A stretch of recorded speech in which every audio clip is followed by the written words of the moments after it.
আছেন গার্মেন্টস শ্রমিক trade union কেন্দ্রের সংগ্রামী সভাপতি শ্রমিক নেতা মন্টু ঘোষ। আমাদের মাঝখানে উপস্থিত আছেন গার্মেন্টস শ্রমিক ট্রেড ইউনিয়ন কেন্দ্রের সংগ্রামী উপদেষ্টা মঞ্জুর হাসান খান। আমাদের মাঝখানে উপস্থিত আছেন এদেশের শ্রমিক মেহনতি মানুষের পার্টি কমিউনিস্ট পার্টির নেতা বীর মুক্তিযোদ্ধা কমরেড মুজাহিদুল ইসলাম সেলিম। সংগ্রামী বন্ধুরা, আমরা আমাদের বক্তব্য দীর্ঘায়িত করব না, শুধু মালিকদের বলে দিতে চাই।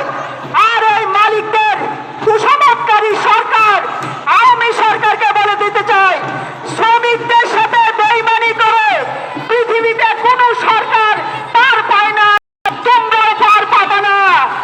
আমরা গার্মেন্টস শ্রমিকেরা 25,000 টাকা মজুরি দাবি করেছিলাম। সংগ্রামী ভাই বোনেরা, আমরা দেখলাম আমাদের মালিক পক্ষ সরকার পক্ষ এক হয়ে গিয়ে শ্রমিকদের উপরে গুলি চালালো।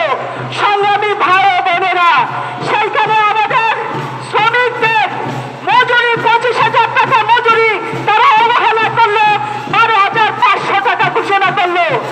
আমি প্রধানমন্ত্রী শেখ হাসিনাকে জিজ্ঞেস করতে চাই, শ্রম প্রতিমন্ত্রীকে জিজ্ঞেস করতে চাই, গার্মেন্টস শ্রমিকদের শ্রমের ঘামের টাকায় আপনারা ফুটানি করেন, আর সেই শ্রমিকদের মজুরি আপনারা বৃদ্ধি করেন না, মাত্র 12,500 টাকা করেন।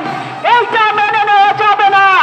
সেলিম ভাই ইতিমধ্যে ঘোষণা দিয়েছেন, তখন যে জিনিসপত্রের দাম ছিল আর এখন যে জিনিসপত্রের দাম অনেক বেড়ে গিয়েছে। তাই আজকে গার্মেন্টস শ্রমিকদের যে আন্দোলন, সেই আন্দোলন অব্যাহত থাকবে।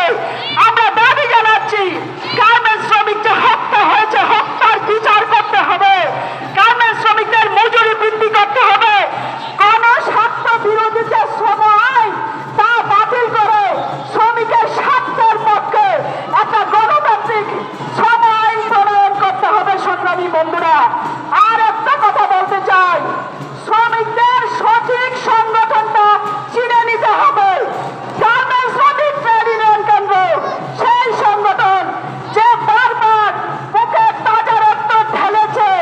আজকে জিয়াউল কবির খোকন, মন্টু ঘোষ সহ আমরা সকলেই বারবার গ্রেপ্তার হয়েছি।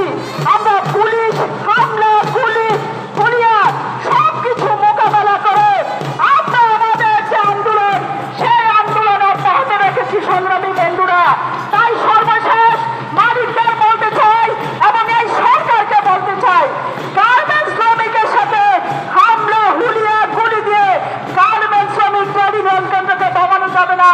গার্মেন্টস শ্রমিকদের সকল ভাই বোনদের প্রতি আহ্বান জানাচ্ছি, আজকের এই মহান দিবসে সকলে মিলে বিপ্লবী ধারার একটি ট্রেড ইউনিয়ন সংগঠন শ্রমিক আন্দোলনের দেশে গড়ে তুলব, সেই আশাবাদ ব্যক্ত করে সকলকে ধন্যবাদ জানিয়ে আমি আমার বক্তব্য এখানেই শেষ করলাম।